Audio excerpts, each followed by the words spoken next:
Boa tarde, pessoal. Primeiramente, eu gostaria de agradecer imensamente meu grande amigo e professor Zé Arnaldo pelo convite, a SBPO, sou grato também por estar aqui, a FAPESP, pelo financiamento. E queria dizer que é uma honra muito grande estar fazendo essa apresentação na plenária do SBPO. Faz 8 anos que eu não faço uma apresentação aqui no Brasil. A última foi no SBPO, em Porto de Galinhas, antes de eu ir para os Estados Unidos. Então, muito legal, um privilégio grande estar aqui falar com vocês um pouquinho sobre esse trabalho de otimização de portfólio para a energia offshore e a integração dela com o planejamento energético. Já trabalhei em várias coisas associadas aos sistemas elétricos de potência aqui no Brasil, só que agora, hoje, eu vou falar um pouquinho sobre esse trabalho que a gente está desenvolvendo nos Estados Unidos há alguns anos, tá certo? Bom, o Zé me introduziu, falou um pouquinho sobre as coisas que eu fiz, mas rapidamente, um pouquinho mais para vocês. Eu sou natural de Mojimirim, aqui no estado de São Paulo, 2 horas e meia aqui de São José. Fiz graduação e mestrado em engenharia elétrica na Unifei. Em 2007 eu consegui uma bolsa da Fulbright Campus e fui fazer meus estudos em pesquisa operacional na Universidade do Texas, em Austin. Fiquei lá 4 anos e meio, estudando otimização sobre incerteza com aplicação para coordenação de diferentes tipos de geração. O foco aqui no Brasil. Tá? Voltei para cá, virei professor na Unifei, também no Instituto de Sistemas Elétricos e Energia, e aí em 2015 eu resolvi voltar para os Estados Unidos e estou lá desde então em Raleigh, capital da Carolina do Norte, onde eu passei pela NC State no começo, fui para North Carolina Central, que é na escola de negócios, no departamento de Decision Sciences, e agora esse ano voltei para a NC State como professor associado. Eu estou lá no departamento de engenharia civil. Sou parte do grupo de Computing and Systems e também no faculty do Operations Research Program. Tá? Então essa é um pouquinho das coisas que eu fiz até hoje. A minha esposa, Luana Marangon Lima, também é uma professora na Duke, também pesquisa operacional aplicada à energia. E a gente tem 2 pessoinhas lá fazendo iniciação científica com a gente, certo? O Lucas, que tem 7, e a Clarinha, que tem 11. Bom, então, a minha pesquisa ela é uma combinação de desenvolvimento teórico associado com a aplicação dessas metodologias para resolver problemas no mundo real. Eu tenho trabalhado na parte de infraestrutura, maior foco em energia, tá? Então eu uso aí técnicas de otimização matemática, analytics, para resolver problemas desse tipo. Minha pesquisa é multidisciplinar. Então, eu acredito muito na colaboração, tá certo? O Maurício falou da importância disso ontem. Eu acredito muito que a gente tem que sair da nossa sala e tentar fazer parceria com pessoas que venham a agregar talento para resolver problemas que são complexos. Nossos problemas de engenharia hoje são cada vez mais complexos e multidisciplinares, tá certo? Então, é isso que eu busco na minha carreira. Um agradecimento aí ao time que está participando dessa pesquisa associada a Offshore Renewables aí na North Carolina. É o meu aluno lá de doutorado, o Vitor, ele é brasileiro, de Piuí, Minas Gerais, tá certo? O Vitor vai terminar o ano que vem. Tem trabalhado fortemente nisso. A Neda também tem outra aluna de doutorado, que está participando do comitê dela. O Mateu Nicoli, que é um aluno da Politécnica de Torino, que está passando esse ano lá comigo, trabalhando também em planejamento energético. O professor Mogaber, lá do Departamento de Engenharia Civil, mais focado em partes de infraestrutura associada à estrutura desses empreendimentos de geração. Tá? Agradecimento também ao professor Júlio de Carolis, com quem eu trabalhei muitos anos, desde a minha chegada lá na NC State. Ele é hoje o Head Administrator da Energy Information Administration dos Estados Unidos, tá certo? Que é a parte que faz toda a questão do planejamento de longo prazo lá no país. Outras pessoas aí que têm trabalhado com a gente também nessa parte de planejamento. Tá? Bom, então, uma breve um breve outline da minha apresentação. Eu vou começar com uma introdução, depois eu vou discutir a questão do aumento da penetração de fontes renováveis, o que isso implica para os nossos planejamentos, para a nossa operação dos sistemas de energia, né? Depois eu vou passar para a parte de otimização, vou falar um pouco mais de técnica, né, dos modelos que a gente vem desenvolvendo, como é que a gente está resolvendo eles. E aí vou passar para análise do caso de estudo nosso lá na parte da costa leste dos Estados Unidos, mais especificamente lá no estado da Carolina do Norte. Tá? E depois comentários finais. Bom, então, a gente pode associar diretamente o consumo de energia com o desenvolvimento econômico de uma nação, né? Tem vários estudos tratando disso. Então, o setor elétrico, o setor energético, é um setor fundamental para os países, né? Porque está pensando aí em crescer. Se vocês têm uma ideia, investimentos anuais aí no mundo é da ordem de quase 3 trilhões de dólares, né? Muita coisa. E isso daí a tendência é continuar a aumentar, né? A International Renewable Energy Agency está esperando que até 2030 esses investimentos ano a ano sejam da ordem de 5 trilhões. Tá? E a maior parte disso está indo para o setor de energia renovável. Renovável e também eficiência energética, construção de linhas para integrar esses sistemas e assim por diante. Tá? Então, como renováveis têm alavancado aí grandes investimentos, a gente começa a mudar o sistema que a gente tinha tradicional, de grandes usinas, né, localizadas geralmente longe do centro de carga, no caso de hidrelétrica, ou uma termoelétrica, dependendo de onde eu tenho que colocar, né, para um sistema de geração mais distribuído e próximo à carga. Isso aí faz alterar bastante como é que a gente opera esses sistemas. Tá? Então, isso está associado à nossa busca por sistemas mais sustentáveis, sistemas que sejam carbon free, certo? Mais green. Então, com isso, a gente está buscando a descarbonização dos sistemas elétricos. Isso também motivado por questões associadas às nossas preocupações com as mudanças climáticas, né? O IPCC aponta que para a gente manter aí o nosso aumento de temperatura em 1,5 graus Celsius, a gente tem que chegar com o nosso sistema energético no meio do século, carbon free. O que isso quer dizer? Que eu não posso emitir CO2. Certo? Carvão emite CO2, gás natural emite CO2. Eu tenho que sair pela tangente e buscar alternativas para suprir a falta que essas fontes vão fazer. Certo? Ou também investir em sistemas que vão capturar o CO2 da atmosfera de maneira com que eu não tenha esse problema e consiga aí atingir a neutralidade. Né?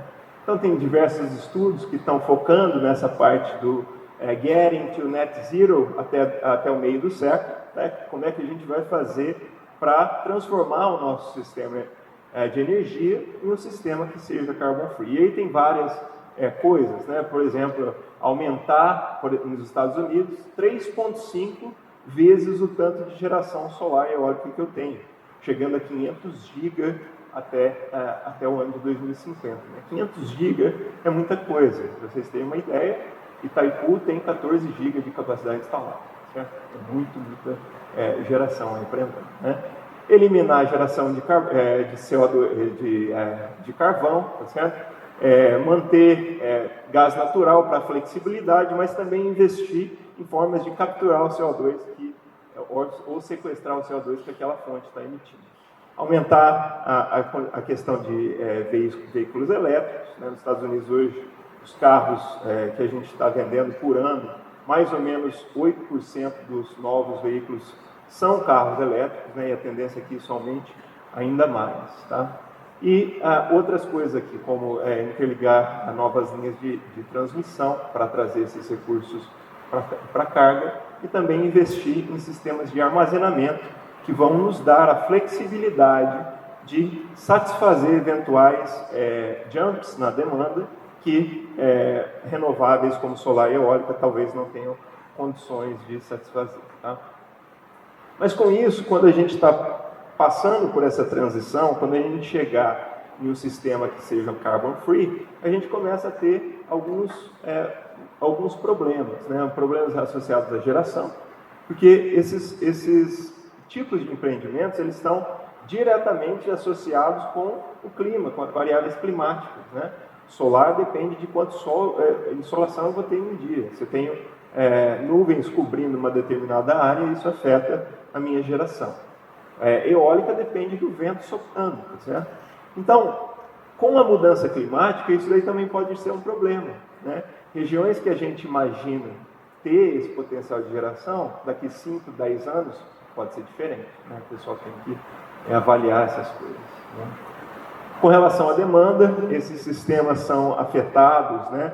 Porque geração distribuída afeta diretamente quanto que a demanda representa para o operador do sistema por conta de potenciais abatimentos daquela geração própria, né? E também mudanças no consumo aí, de acordo com a entrada de equipamentos inteligentes, como lava-louça, máquina de lavar roupa e assim por diante, geladeira. Para isso, quando a gente está pensando em planejar esses sistemas, a gente não pode ficar pensando em uma fonte só ou duas como alternativa. Eu não acredito nisso. Eu acredito que os nossos sistemas, eles têm que ser uns sistemas que sejam diversificados, tá certo? Eu acredito em um portfólio de opções para que você consiga minimizar aí a variabilidade dos seus recursos e ter mais robustez aí para dar mais segurança para o seu sistema, tá? E também a gente precisa pensar formas de mercado para essa energia, porque a gente vai passar a tratar de tipo de geração onde o custo marginal é zero, tá certo? Não temos custo associado à produção de energia com eólica, custo operacional, eu digo, certo? A gente tem investimento, mas não tem custo operacional, né? Então, como é que a gente faz para essa transição aí com relação à precificação dessa energia? Então, por que diversificar? Eu já falei um pouco com relação à segurança energética, confiabilidade e resiliência, eu quero estabilidade econômica, reduzir impactos ambientais, buscar inovação, propiciar benefícios ambientais e também seguir algumas eventuais políticas que o governo venha a pedir para a gente atender, certo? Então, a gente quer diversificar por isso. Agora, dando a marcha um pouquinho, falando sobre o aumento das fontes de energia renovável nos Estados Unidos, né? A gente vê que no começo dos anos 2000, a fonte de gás natural cresceu muito, né? Com fracking lá nos Estados Unidos, ficou muito barato, então o pessoal investiu bastante naquela fonte, né? Carvão tem diminuído e nos últimos anos, renováveis têm aumentado significativamente. Com ênfase nos últimos 3, 4 anos, onde eólica, solar e bateria tem sido, a gente tem visto mais e mais investimentos naquelas formas de geração e também de armazenamento, tá? Então, para vocês terem uma ideia, com relação à geração eólica, né, isso aqui é o gráfico de geração com relação às renováveis nos Estados Unidos, a eólica passou a geração hidráulica, que era a fonte renovável daquele país, que tinha a maior potência instalada ao longo aí de mais de 50 anos. Tá? Eólica tem bastante, e agora solar. A solar passou de capacidade instalada com relação, no ano com relação à capacidade instalada nova, né, novas adições de eólica. E você começa a notar também aqui armazenamento na forma de bateria de lítio. Tá? Isso daí porque eu preciso dar flexibilidade para essa geração, de maneira com que eu venha atender a minha demanda aí quando eu precisar. Certo? E com relação às emissões, os Estados Unidos têm diminuído as emissões, né? A gente vê aí algumas reduções em relação aos níveis de 2005, aumentos aí em relação ao ano de 2022 de 1%, e seguido aí de 2021, que foi 5,8%, mas saindo aí do período da quarentena que a gente enfrentou, né, dos níveis aí da pandemia.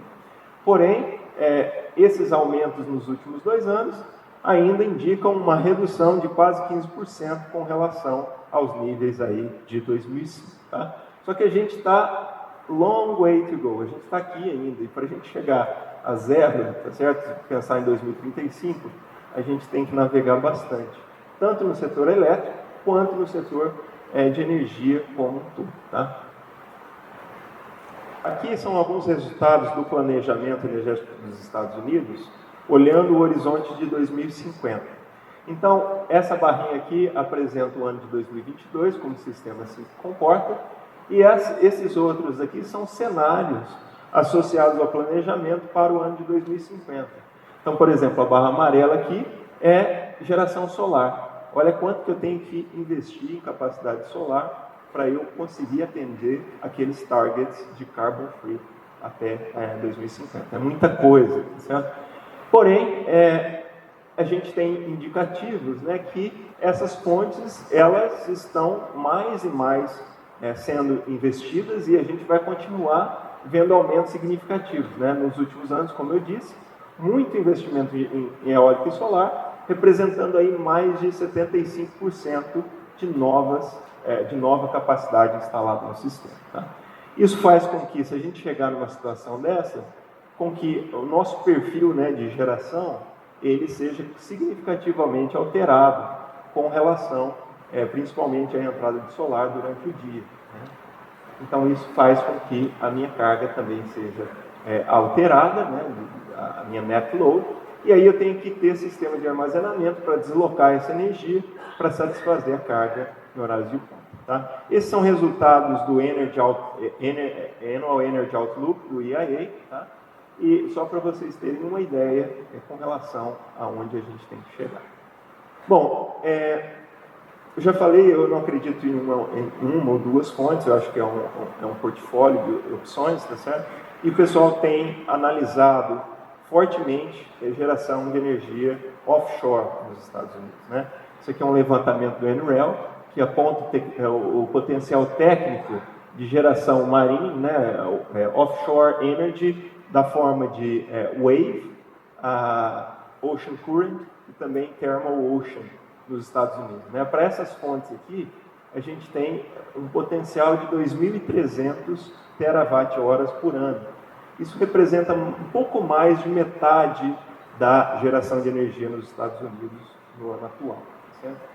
A outra coisa é a questão de geração eólica offshore, onde a gente tem um pouco mais aí de 13 terawatt-horas de potencial, considerando energia eólica com estrutura fixa ou flutuante, tá certo? Onde na costa leste a gente tem 6,2 terawatt-horas, 6.200 terawatt-horas de potencial, né? A gente não tem muita energia, geração offshore, deployed, investida nos Estados Unidos agora, só que o pessoal está propondo vários novos projetos para entrar aí até 2030, 2040, para aproveitar essa forma de energia. Né? Pra vocês terem uma ideia, no estado da Carolina do Norte, o governo está almejando um deployment de 8 gigawatts de eólica offshore até 2040. Bom, nesse contexto, a gente precisa de modelos para auxiliar a questão da análise desse sistema e também para dar suporte à tomada de decisão. Tá? Então, nesse contexto, a otimização matemática, né, através desses modelos de otimização, eles é muito importante. Então, eu vou começar a falar um pouquinho sobre a otimização de portfólio. Vou falar um pouquinho do modelo, né, que a gente usa, e depois eu vou falar sobre o modelo de planejamento energético que a gente tem também. Então, a ideia para essa análise de modelo de otimização de portfólio, a gente leva em consideração 3 fontes. A gente está levando em consideração eólica offshore, energia através de ondas e energia através de corrente do oceano. Né?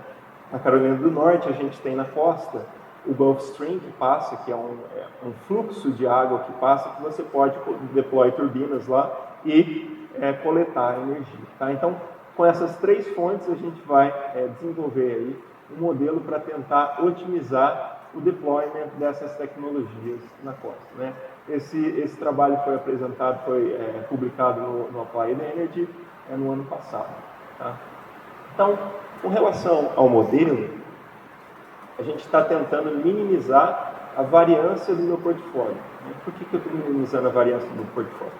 Porque eu quero que o output desse portfólio seja mais estável, que eu consiga, dessa maneira, imaginar um sistema de transmissão que seja aproveitado em grande escala. Certo? Então, estou minimizando a variância desse portfólio e eu estou sujeito a restrições aqui.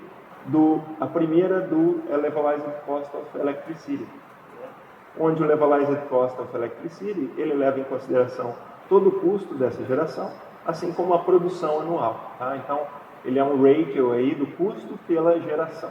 Né? Eu tenho outras restrições associadas ao número total de turbinas para cada tecnologia que eu vou investir no meu sistema. Eu tenho o número máximo de turbinas por local, né? Vocês vão ver mais para frente que eu tenho a costa da Carolina do Norte, eu estou considerando cada potencial site location, onde eu posso colocar essas turbinas. E eu tenho outras duas restrições aqui, a 5 e a 6, que limita para mim o tamanho do raio aonde eu posso colocar essas turbinas. Porque esse raio vai estar diretamente associado ao ponto de coleta dessa energia no oceano, para trazer essa energia para shore, certo? Para a terra e depois eu poder usar ela para satisfazer a demanda. Tá? Nesse modelo, eu tenho essas variáveis de decisão, que são variáveis inteiras e binárias. Né? O Y aqui representa o número de turbinas escolhido para cada tecnologia, né, em cada local. E o V representa a variável binária para controlar aonde vai ser o centro de coleta dessa energia. Tá? Então, esse é um modelo, o primeiro modelo que a gente tem. Pensando naquele ponto de coleta de energia, só para exemplificar aqui para vocês, né? Se a gente imaginar cada pontinho desse como sendo um potential site location, a gente está tentando colocar um collection system no meio daquele site location e todas os potential site locations na proximidades aqui desse centro, eles podem ser candidatos para eu alocar turbina. Tá? Então o modelo está escolhendo esse centro e escolhendo depois aonde eu estou colocando cada uma das turbinas. Porém, aquele modelo ele tem um problema. A gente tem muitos site locations. Né? Só para Ocean Current, né, correntes do oceano, a gente tem mais de 2.000 site locations. Para eólicas a gente tem mais de 3.000. Certo? E para Wave é a mesma coisa. Então esse modelo é um modelo que é muito afetado pelas variáveis binárias e também as variáveis inteiras que eu tenho. Se eu vou resolver isso num computador comum, vai levar aí a tempo computacional muito proibitivo. Tá? Então, o que a gente fez com aquele modelo foi, primeiro, criar um relaxamento dele. Né? A gente tirou a questão da integralidade das turbinas, né? Essas turbinas agora passam a ser variáveis contínuas, e a questão do collection system, eu começo a olhar para ele de uma forma maior, né? Ao invés de considerar só um ponto como o lugar onde eu vou colocar aquele collection system, eu estou aumentando a resolução daquilo ali. Tá? Então, falando nisso, o que acontece? O collection system, por exemplo, que era isso, agora passou a ser 4 site locations, por exemplo, onde eu estou expandindo agora aquele raio onde eu posso deploy turbina. E com isso eu consigo um lower bound. Se eu rodar aquele modelo de utilização agora, eu consigo um lower bound para o problema original. E aí o que eu faço? Eu rodo esse lower bound e uma vez que eu determinei os locais aonde vão ser o meu centro de coleta, eu posso agora rodar o modelo de variáveis inteiras, né, o modelo original de novo, para determinar para mim quais são os locais específicos onde eu tenho que ter o Energy Collection System e as turbinas e quais os tipos dessas turbinas. Né? Quando eu faço isso, eu vou variando a questão do Levelized Cost of Electricity. Ele, para mim, é um valor, é um parâmetro, tá certo? É um valor dado para o modelo, né, determinístico. Então, eu vou alterando esse Levelized Cost of Electricity, minimizando a variância, e aí eu vou determinando uma fronteira de eficiência para os meus portfólios, tá certo? Onde cada ponto daquela fronteira de eficiência vai me dar um portfólio ideal, certo? Bom, aquele é um modelo que a gente estava minimizando a variância. Só que você pode falar, olha, a variância tem problemas, ela é uma função simétrica. Né? Então, esse é um problema que a gente tinha. E aí a gente, analisando a variância, ela penaliza tanto momentos onde eu tenho baixa geração, como momentos onde eu tenho alta geração, certo? Então, isso daí afeta o total de energia que eu estou produzindo em momentos onde podem ser críticos para o sistema, né? Momentos onde eu tenho pouco vento ou tenho pouca capacidade de aproveitar o recurso das ondas para produzir energia. Então a gente passa a colocar uma questão do risco nesse modelo, né? E avaliar isso sobre a questão de incerteza. Tá? Então a gente usa aí o Conditional Value at Risk para tratar esse modelo. Além disso, quando eu estou tentando decidir qual portfólio para escolher, o ideal seja que eu tenha um conjunto de dados que cubra determinados tipos de cenário que venham apresentar características diferentes dos meus problemas. Certo? Naquele modelo original, a gente tinha basicamente 5 anos de dados, onde eu tinha overlap entre essas 3 fontes que eu estava dizendo, né? E isso, quando a gente está falando aí em tentar operar esses sistemas por 15, 20 anos, pode não ser enough, né? Pode não ser bastante. Então, uma outra coisa que a gente fez foi tratar de tentar aumentar essa disponibilidade de dados. E aí a gente criou um processo para gerar cenários sintéticos a partir dessa amostra que a gente tinha de 5 anos. Né? Essa geração de cenários sintéticos foi feita através de um modelo de redes neurais, né, com Generative Adversarial Neural Networks e Convolutional Models. Né? Eu não vou entrar no detalhe aqui, mas eu deixo para a sua leitura, está nesse paper aqui desse ano que a gente publicou no Energy. Tá? Então, tanto a questão da geração de cenários, quanto o modelo do CEVAR. O modelo do CEVAR eu vou falar um pouquinho mais. E basicamente eu estou substituindo aquela função objetivo, que antes era a minimização da variância, por uma maximização do CEVAR. Eu estou querendo maximizar a minha geração nos momentos mais críticos do meu sistema. Tá? Então eu estou tentando aí do better que eu fazia antes nesses 5% dos piores cenários. Tá? O resto das restrições continua o mesmo, mas para eu tratar desse CEVAR na função objetivo, eu tenho que fazer umas matemáticas aí, seguindo lá o Rockefeller e o URACEF, a gente modela com a adição de umas variáveis de decisão e restrições que são incorporadas àquele modelo anterior. Certo? Bom, esses são os modelos de otimização de portfólio que a gente tem, eles são gerais, a gente pode aplicar para outros tipos de tecnologias, tá certo? Eles estão available, estão disponíveis no GitHub e também ali nas referências daqueles papers. Eu vou falar um pouco dos resultados mais para frente. Agora eu quero falar um pouco sobre o planejamento energético, que é a outra parte dos modelos de otimização que a gente desenvolve e a gente vai acoplar depois os resultados do modelo de portfólio de otimização com o planejamento aí energético. Tá? Bom, então, modelo de planejamento energético, a gente está avaliando quais são as tecnologias que deveriam entrar no meu sistema a um custo mínimo para eu atender a demanda dado um determinado horizonte de planejamento. Né? Quando eu estou fazendo esse modelo, quando eu estou criando esse modelo, eu tenho que tomar cuidado com relação aos detalhes que eu vou representar de cada tecnologia. Né? Cuidado com a questão operacional. Né? Não é só investir, mas como que esse sistema vai ser usado para satisfazer aquela demanda. Então, tem várias características aí com relação ao momento que eu vou tomar a decisão de investir em alguma tecnologia, qual o local, qual o tipo, né? E isso envolve características físicas, técnicas e interações das tecnologias com o sistema existente, né? Então, nessa área, a gente tem o que é chamado de Energy System Optimization Model, né, ou ESOM, que leva em consideração 4 áreas básicas. Né? A primeira é a questão do input desses modelos. Né? Eu tenho que formar databases com relação a todas as tecnologias que são candidatas a entrar no meu sistema, o meu sistema existente, a minha demanda, meus custos e assim por diante. Né? O modelo especificamente, né, qual que é a minha função objetiva, quais são as minhas restrições, que eu tenho que considerar, quais são as características de operação e assim por diante. E aí o modelo, dado essas informações de input e restrições, vai tomar as decisões com relação às características, onde e qual tipo de tecnologia investir.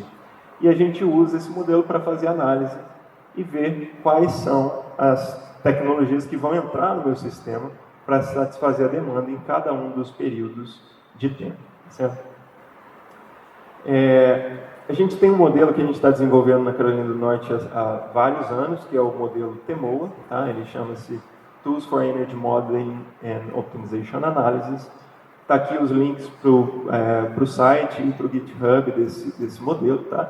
Ele é um modelo geral, ele pode ser adaptado para qualquer sistema de planejamento de energia que a gente quiser, ele pode ser adaptado para um sistema menor, se a gente está pensando em criação, por exemplo, de um microgrid. Tá? E ele é um modelo de otimização de múltiplos estágios em rede, onde eu tento determinar, então, essas tecnologias que vão entrar para usar as commodities e aí atender a demanda. Né? A demanda, eu posso pensar em demanda por eletricidade, mas eu posso pensar também em energia como uma demanda como mais broad, em energia. Né? Energia para transporte, energia para heating, energia para indústria e residências. Tá? Então, ele é usado nesses dois quesitos. A formulação básica dele, né, a função objetivo básica é minimizar o custo de fornecimento de energia, que inclui aí os investimentos e também a operação desse sistema para atender a demanda ao menor custo presente e futuro esperado. Né? E aí, esse modelo é um modelo open source, ele é implementado em Python e usa aí a linguagem algébrica da Sandia National Labs, que é o PyOmo. Tá? O PyOmo é como se fosse um GAMES ou um AMPL, onde você consegue escrever o modelo de otimização de forma algébrica, e aí você consegue conectar a esse modelo solvers comerciais como o Gurobi e o Ciplex para resolver o seu modelo de otimização. A gente tem capacidade de fazer esse modelo sobre a ótica de incerteza, então eu consigo realizar programação estocástica com esse modelo, tá? Através do método aí de Extensive LP e também usando aí o Progressive Hedging, tá? Para problemas de múltiplos períodos. Essa é uma formulação do modelo, eu não vou entrar no detalhe, mas a gente está minimizando então o custo total, que envolve investimento, mais custo fixo e custo variável, e estamos sujeitos aí a diversas restrições.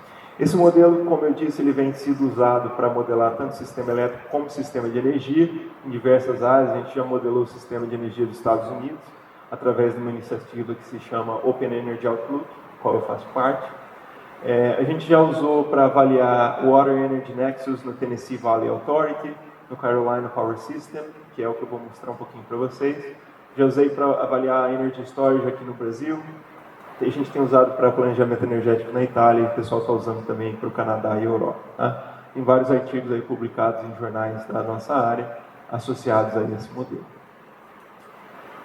Bom, então a ideia é otimizar portfólio, pegar esses portfólios e incorporar eles no planejamento energético, né? Usando esse leque de modelos que a gente tem.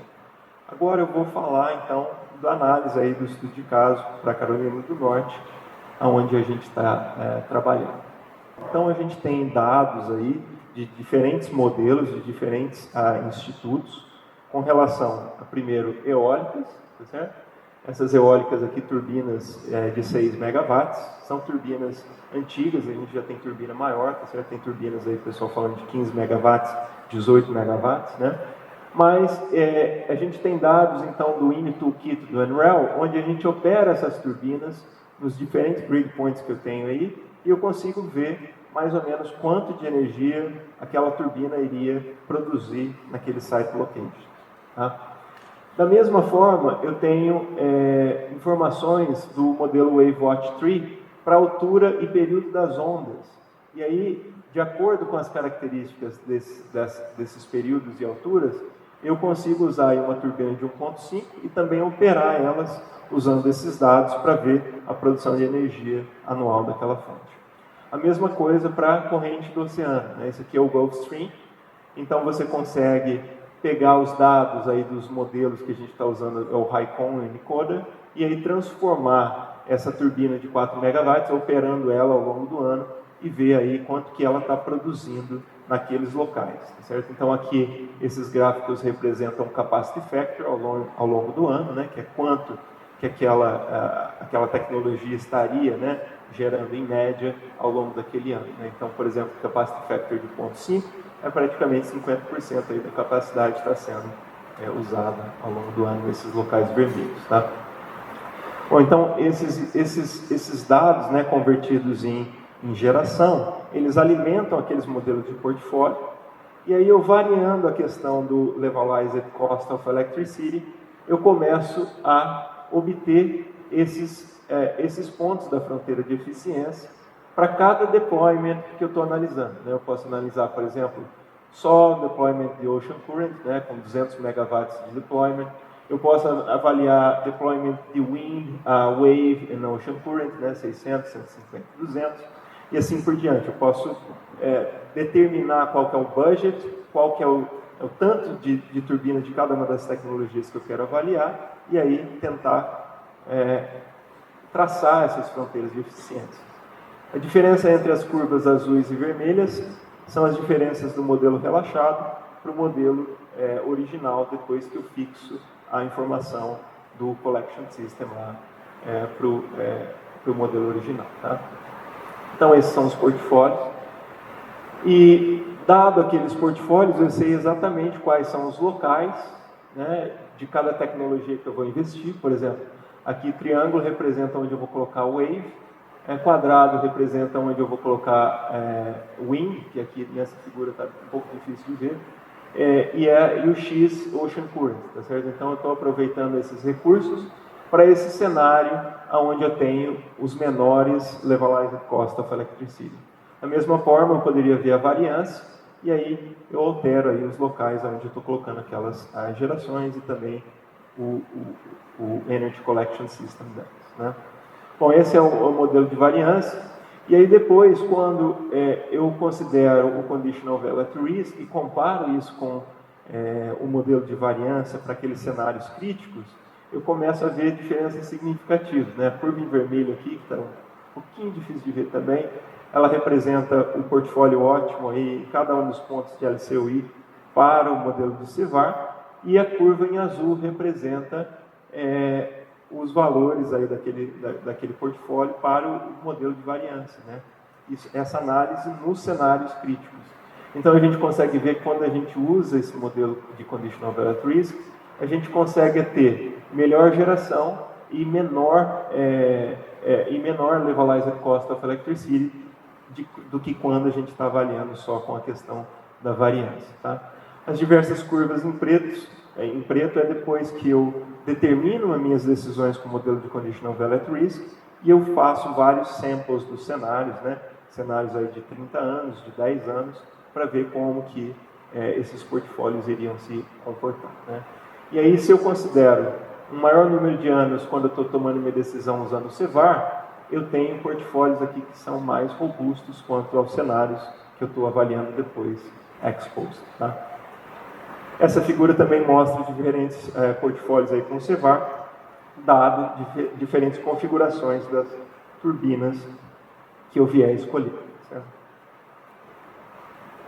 Bom, e aí, a ideia é, de acordo com aqueles portfólios, eu coloco eles como candidatos para entrar no planejamento energético e satisfazer, né, potenciais needs aí da demanda, né, interagir com os recursos, né? Eles vão ser candidatos para o modelo TEMOA, para o modelo TEMOA escolher se vai deploy ou não e quanto, né? Uma coisa com os portfólios de energia renovável offshore é que o custo deles ainda está bastante proibitivo o deployment. Então, isso aí, ele fica um pouquinho difícil de competir com solar e eólico. Porém, a gente está avaliando também como que a gente teria que ter esses custos, né, reduzir esses custos para que eles passassem a ser parte do nosso planejamento. Essa figura aqui mostra o sistema da Carolina do Norte, como é que vai se prolongar aí a questão da aposentadoria, né, o retirement das fontes de gerações existentes no sistema, né? Então, por exemplo, a gente pode ver coal aqui como uma fonte que está indo embora, tá certo? A nuclear também, o retirement aqui por volta de 2045, né? A questão de solar existente também sendo retired, tá certo? E aí, com esses retirements, eu vou ter que investir em novas fontes de energia para ser possível satisfazer aquela demanda no futuro, né? Então, aí são alguns dados com relação a essas aposentadorias. A gente tem representações das curvas de carga aí para dias típicos de cada uma das estações do ano, né? Na Carolina do Norte, para vocês terem uma ideia, o pico de demanda do sistema acontece nas manhãs frias do inverno. É diferente daqui do Brasil, né? Que a gente tem um problema com horários ali da tarde no verão. Então, esses comportamentos, né, da demanda, eles são importantes eu estar representando para quando o meu modelo decidir investir em determinadas tecnologias e eu estiver operando aquele sistema, eu ser capaz de satisfazer essas variações na demanda em cada uma das estações que eu estou participando, né? Isso aqui é com relação ao profile de Solar Energy Resources, né, com relação a solar no grid e também solar instalado junto ao consumidor, né? Então, todas essas características, né, o capacity factor de solar, da eólica, os capacity factors daqueles portfólios offshore, eles estão sendo considerados nesse modelo de planejamento energético. E aí, qual o resultado que a gente chegou com relação àqueles portfólios offshore é que hoje aqueles custos são proibitivos, né? E os custos projetados, né, no ano de 2021, os custos projetados para o ano de 2030 e 2050 para esse tipo de recurso, continuava sendo proibitivo.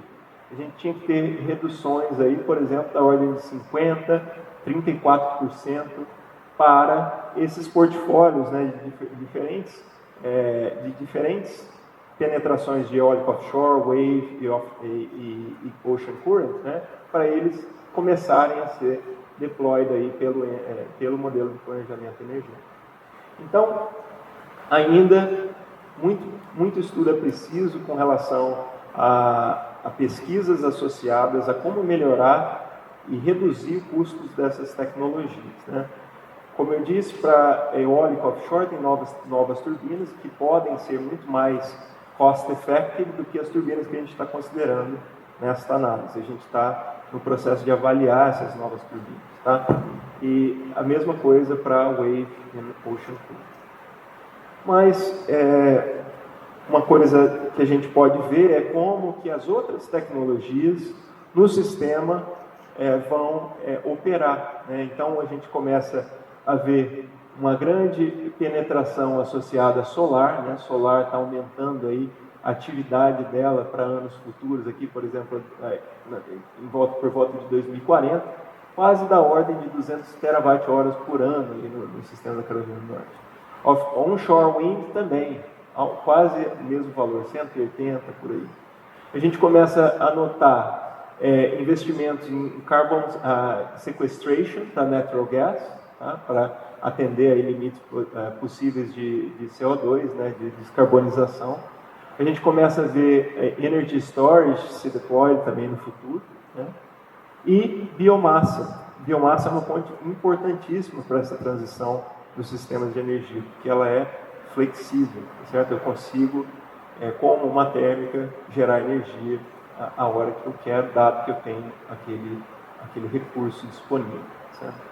Então aqui são só comentários que eu já falei. E aí as emissões, a gente pode avaliar as emissões de acordo com cada um desses cenários que a gente modela nesse modelo de planejamento energético. Esse modelo, considerando todas essas tecnologias, a gente está também avaliando o planejamento sobre risco, né, sobre risco de eventos extremos. Esse é um trabalho que o meu aluno de doutorado está conduzindo nesse semestre. A gente ainda não tem resultados aí para mostrar, mas a ideia é considerar aí os efeitos de hurricane nesses sistemas, né? vocês terem uma ideia, o Hurricane Florence e o Dorian, eles custaram mais de $1 bilhão para os consumidores da Duke Energy durante as suas ocorrências, tá certo? Então, linha de transmissão que caiu, gerador que deixou de operar, muita manutenção que a gente tem que fazer. Então, nesse contexto, a gente está modelando esse modelo de planejamento com relação a um stochastic, multi-stage stochastic optimization, onde a gente está representando, né, o hurricane através de diferentes cenários, e esses cenários vêm de informações aí do FEMA, do RAISOS, né, que são modelos que dão para a gente a velocidade do vento de cada um dos hurricanes que aconteceram no estado ou na costa leste dos Estados Unidos. E aí, dado essas velocidades de vento, a gente passa essas informações através de curvas que são chamadas curvas de fragilidade para cada uma dessas tecnologias, e a gente vai saber mais ou menos quanto que é o expected damage para cada tecnologia, dado onde ela está alocada. Certo? Então, isso a gente está trabalhando agora. Bom, comentários finais. Então, a gente discutiu aí frameworks de otimização de portfólio de planejamento energéticos. Esses frameworks, de novo, eles são open source, estão disponíveis, eles são flexíveis, podem ser adaptados para diferentes tipos de análise e regiões. Né? A busca pela descarbonização e sustentabilidade, ela afeta diretamente o sistema de energia e isso traz novas complexidades. Nesse contexto, a minha visão é que esses sistemas os sistemas de infraestrutura vão ser cada vez mais interconectados, né, com dados de diferentes fontes que têm que ser tratados e transformados em informações que vão ser meaningful para a questão da tomada de decisão. Né? E nesse contexto, pesquisa operacional, analytics, eles vão continuar playing a very big role, certo? Cada vez mais essencial. Trabalhos futuros aí devem usar modelos em combinação com informações climáticas para avaliar impactos na disponibilidade futura. Isso vai lá para trás no ponto que eu disse no começo da apresentação, que a gente está planejando os investimentos nessas tecnologias eólicas e offshore, só que muitas vezes a gente não está olhando para como o clima vai potencialmente alterar a disponibilidade desses recursos. E pode ser que o sistema que eu estou planejando para 10, 20 anos não seja aquele que eu tinha um dia vislumbrado. Né? Pode ser que eu esteja dando um tiro no pé. Então a gente tem que tomar cuidado com isso. A questão das mudanças climáticas, elas têm sido bem avaliadas com relação a hidrelétricas, por exemplo, mas ainda falta muito estudo com relação a eólica e solar. Tá? Bom, essas são minhas referências. Esse aqui é um slide que o meu TA fez, tá certo? Mas eu queria agradecer de novo aí pela oportunidade, prazer muito grande, e estou aí aberto a qualquer pergunta que vocês tiverem. E antes de eu entregar a palavra, eu queria dizer que, de novo, eu acredito em colaboração. Eu estou na minha posição hoje para abrir portas. Alguém abriu porta para mim um dia e eu estou aqui hoje por causa disso e eu quero fazer isso também para outras pessoas, tá certo? Então, por favor, reach out, as informações estão aí. De novo, um prazer. Muito obrigado, tá?